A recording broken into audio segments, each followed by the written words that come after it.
tentang mantan pemabuk berat yang dulu menjadi tourist guide, kemudian dinyatakan lulus untuk menjadi perwira TNI. Kita lihat videonya. Karena saya sudah yakin meninggalkan dunia kelam saya, yakni kehidupan malam di tempat saya, dan beralih menjadi seorang prajurit di TNI. Masa lalu, begitu dia diterima, semua peraturan perundangan berlaku. Jadi ini tidak relevan. Sudah, 49 lulus.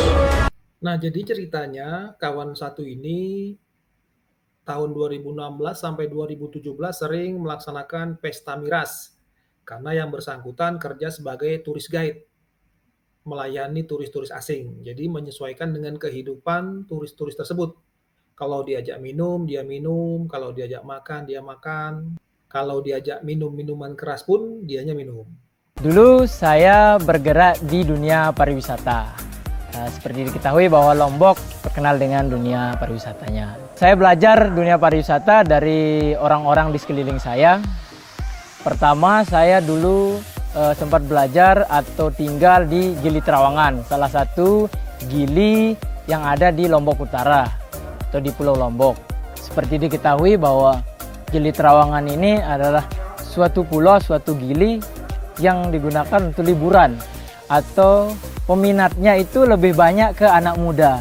Karena seperti saya ketahui bahwa Gili Trawangan itu terkenal dengan kehidupan malamnya atau partinya. Yang namanya kita bergerak di dunia pariwisata, setidaknya kita harus memberikan servis yang terbaik terhadap tamu.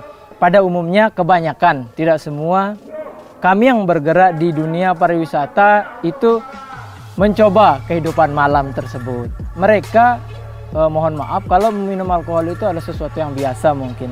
Tapi mungkin di kami, kebudayaan kami agak sedikit tabu. Tahun 2022 yang bersangkutan mendaftar sebagai calon perwira TNI. Nah, di sini pada saat melaksanakan tes mental ideologi, ketahuanlah kalau yang bersangkutan ini pemabuk berat pada masa itu, tahun 2016-2017. Nah, masa lalu inilah yang diangkat pada saat materi mental ideologi. Jadi di situ ketahuan.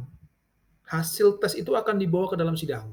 Nah, di sidang itulah akan ditentukan yang bersangkutan ini apakah bisa melanjutkan seleksi ke tahap berikutnya, dinyatakan lulus menjadi seorang calon perwira, dan mengikuti pendidikan, atau di-drop di sana.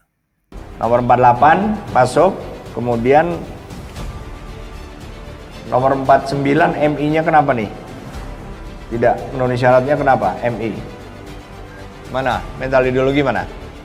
Siap izin menjawab Panglima. Iya. Dari hasil tidak memenuhi syarat karena yang bersangkutan mengatakan sering pesta miras bersama teman-temannya sejak tahun 2016 sampai 2017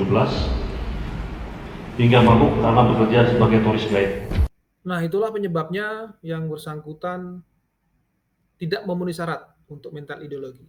Namun ketua sidang, yaitu Panglima TNI, mempunyai pendapat lain. Semua peraturan perundangan berlaku. Jadi ini tidak relevan. Sudah, 49 lulus. Dan akhirnya yang bersangkutan pun dinyatakan lulus oleh ketua sidang. Nah, sekarang apa yang bisa kita pelajari dari kasus ini? Yang pertama, anugerah lulus menjadi perwira TNI. Poin pentingnya, kalau orang yang memiliki masa lalu yang kelam bisa lulus, itu berarti kalau kamu mempunyai masa lalu yang bersih, kamu tentunya harus mampu seperti dia, bisa lulus juga. Yang kedua, jurusan yang bersangkutan ini adalah radiologi. Ini jurusan yang langka. Tidak semua orang yang memiliki jurusan ini mau menjadi seorang perwira TNI. Kalau kamu mempunyai keahlian, gelar kesarjanaan yang dibutuhkan oleh TNI, kamu bisa daftar jadi perwira TNI. Apalagi kalau jurusan itu langka, peminatnya sedikit. orangnya yang mendaftar di bidang itu tidak banyak. Jadi kemungkinan kalian lulus itu besar. Dan yang ketiga, kualitas calon itu menentukan.